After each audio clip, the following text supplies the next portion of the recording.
Transition advice. This article will look at some important tips and advice for people who are ready for transitioning. However, it is important to understand that the transition process is unique to each person. There are several factors that influence the experience, including the place, whether you're transitioning from male to female or vice versa, and so on. Dating. Many people wonder what dating is like after the operation. Is it difficult or easier? Obviously, that is going to depend on your experiences, your circle, and where you live. However, in most cases, it does get easier. The reason being, many trans people do not disclose their identity on the first date or meeting itself. When you finally disclose it to a date, it is common for them to ask questions about your identity, including whether you underwent bottom surgery. You may face rejections before your final decision about whether to undergo surgery is clear. What is too soon? This is another question that trans people often ask once they come to terms with their identity. The answer to this would be unique to each person's experience. However, if you are wondering whether you are rushing into it, it's best to hold off. The fact is that bottom surgery is not reversible. As a result, it is something you must think through. If you have just come to terms with your identity, it is recommended to give it some time. Live your truth for some time before going ahead with the surgery. In many countries, the procedure and regulations make it easier to wait and live with your newfound identity before beginning transitioning. If you are ready to start transitioning, we recommend you spend at least 1 year under HRT before contemplating SRS. It is natural to keep questioning yourself about this procedure. This will ensure that you do not rush into it. If you are uncertain, please reach out to a therapist to determine whether it is right for you. Interact with other trans people and better understand their experiences. Most importantly, talk to doctors who specialize in bottom surgery to learn more about the procedure. Insurance.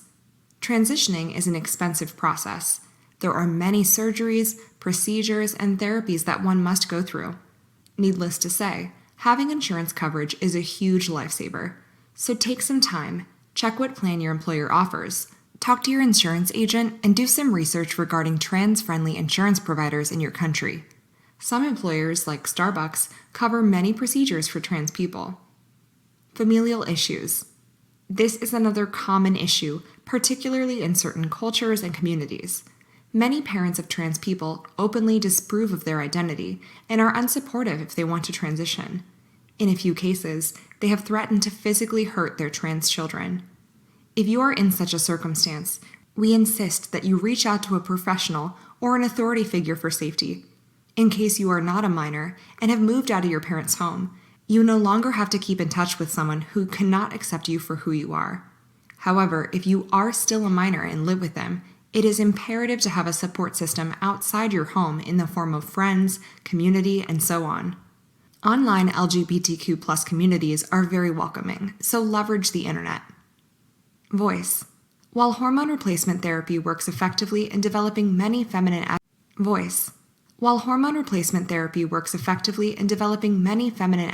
while transitioning, one thing it does not impact is your voice. However, for many trans women, the process of transitioning is incomplete without working on their voices. If you are seeking voice lessons, there are many free channels on YouTube that can help, like Zoe Alexandria. Eventually, by working hard, you can master your high-pitched voice. It is all about patience. Transitioning stealthily. Transitioning is a very personal experience, and as a result, you may want to go through it privately or share it with very few people. It is therefore understandable that you might want to find ways in which you can mask your transitioning until you are fully ready to come out. Laser hair removal and electrolysis are 2 options available to begin your transitioning process without attracting any attention. You can also grow out your hair, since man buns have become common today. Start working out to get your body in shape. Take good care of your skin. Note that if you are over the age of 18, undergoing HRT does not require parental consent. Once you are ready to come out, passing becomes much easier if you have already started the process. Many transgender people feel inauthentic and uncomfortable in their own skin. Do not try too hard to pass off as a woman. Regardless of what you wear and how you talk, you are still a woman, so you do not have to force yourself to be too feminine or girly. This could lead to insecurity and imposter syndrome. Instead, wear what you feel comfortable in and ditch what does not define your personality. There isn't just one kind of woman. Some like sweats, others like dresses. Where do I start? Typically, people begin with HRT and are on hormones for a year or so before they move on to other procedures. It is completely up to you to decide which procedure you want to start with. Many people determine this based on what they can afford and what is covered by insurance. It also depends on what may best help your dysphoria and insecurities. Passing. In simple terms, passing is when a trans person looks like the gender that they identify with. For some people, passing comes easy, while for others it does not.